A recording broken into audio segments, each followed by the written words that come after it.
All right, people. Today we're going to talk about big banks and what I consider misinformation or maybe even fraud.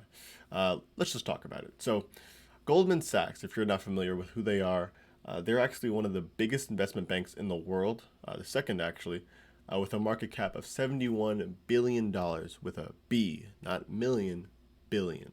So, pretty big if you're not sure who Goldman Sachs are.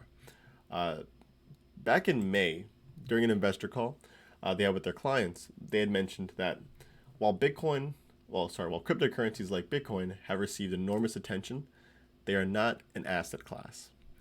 This is what they were telling their investors, okay, on an own call that they have with them. So imagine telling these people and these investors were asking for this, right? Imagine telling these people, your clients, that something that's been trading for over I don't know, 10 years, that, pretty much you can't trade it with us. Sorry. Bye. We don't care how much money you're spending with us. No, sorry. Uh, Pretty much very dismissive, right? It's like going back to class and giving your teacher some half-assed homework you didn't study for. You're just kind of giving it to her just to give it to her, right? This is what they pretty much did with their clients. Like it doesn't fly, okay? It really doesn't. People call them out on their shit pretty quick. Not their investors, but people on Twitter, the whole crypto space online. Pretty much no one was surprised, and it's just more of a disappointment than anything, right? It's kind of sad how at this point, like, we're really not expecting much from a giant such as Goldman Sachs or one of these banks who are supposed to be like investment gurus or giants, really. Again, second in the world. Well, let's fast forward over to today. Um, they've actually assigned someone global head of digital assets. Uh, Matthew McDermott is the actual person who was assigned to it. But you heard that correctly.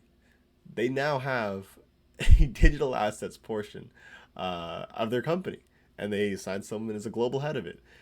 Right. This was 3 months later, only 3 months later, where they said, "Okay, we didn't study, so let's do our homework." It's probably what happened, right? It's crazy to see how quickly these companies are able to just pick up. And you know what it was? It probably saw after Bitcoin cracked 10K, and people were just losing it. They're like, all right, maybe we messed up, or maybe their investors got mad and said that they'd move over to a different bank or something like that. Probably that. But anyways, so Matthew McDermott, the global head of digital assets, now at Goldman Sachs, had mentioned that within 5 to 10 years, you're not going to be surprised to see all assets or liabilities be native to a blockchain, as in like literally have blockchain as a backbone to how they work, including the transactions that'll go with sending them back and forth, these assets specifically. Now, again, pretty much Goldman Sachs bend the knee, right? Bend the knee to Bitcoin, brother.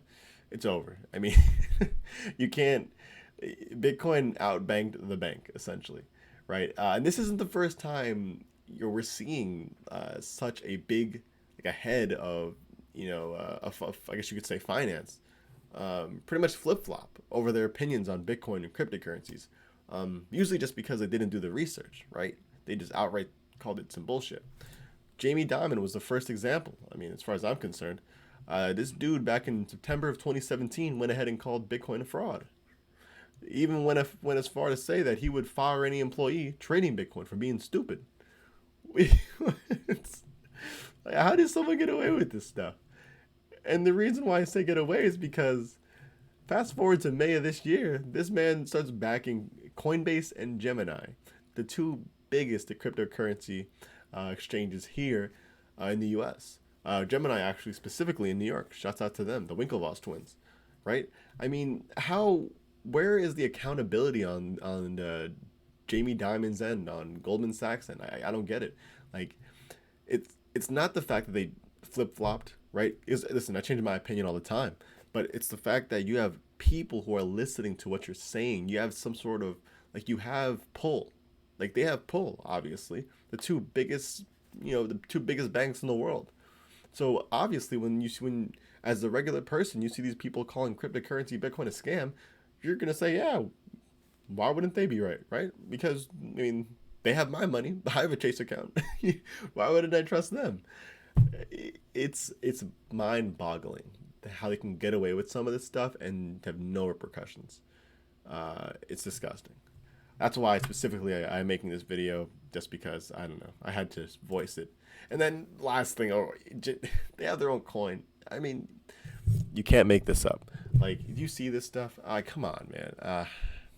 Anyways, let's move on to the the little market analysis for the day. Ethereum knocking at the doors of $400 again. Not too surprising. We've been bouncing up and down at that range. Looks like since about the third. Let's take a look at the 2-hour chart. Yeah. Oh, actually, we had 415 a little while ago. Listen, Ethereum, Bitcoin, they have been on a tear recently. Actually, ever since August started, it looks like. Even if we're taking a look at Bitcoin, we can actually go ahead and take a look now. Bitcoin almost hit 12K today as well. I think a little while ago, a couple of days ago, it hit it and bounced back down. But even now, we're at almost 11.9 for the day, 2% up from today. Guys, this market is pretty much, it's in bull formation, right? We are looking at a fully grown male bull. The question is, how fast is it going to go? When is it going to hit the high? I mean, all that stuff is a question.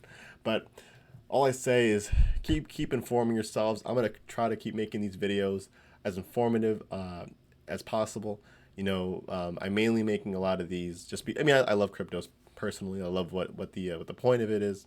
And I want to educate people who I guess just have no time to read on it themselves, or if it's too complicated, to try to simplify it. So I hope that's what these videos are doing for you.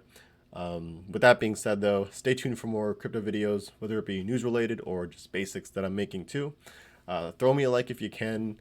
If you're on YouTube, if you're on Library, comment down below. Even if you're on YouTube, go ahead and comment down below. What do you guys think? I mean, should these guys be held accountable for what they're saying? I mean, it's again, they have a lot of pull. Like, it's not like me going outside and saying, fuck Bitcoin. No one's going to give a shit if I say it. But if Jamie Dimon says it, they'll listen. But yeah, let me know what you think. I'll see you guys on the next video. Stay tuned and peace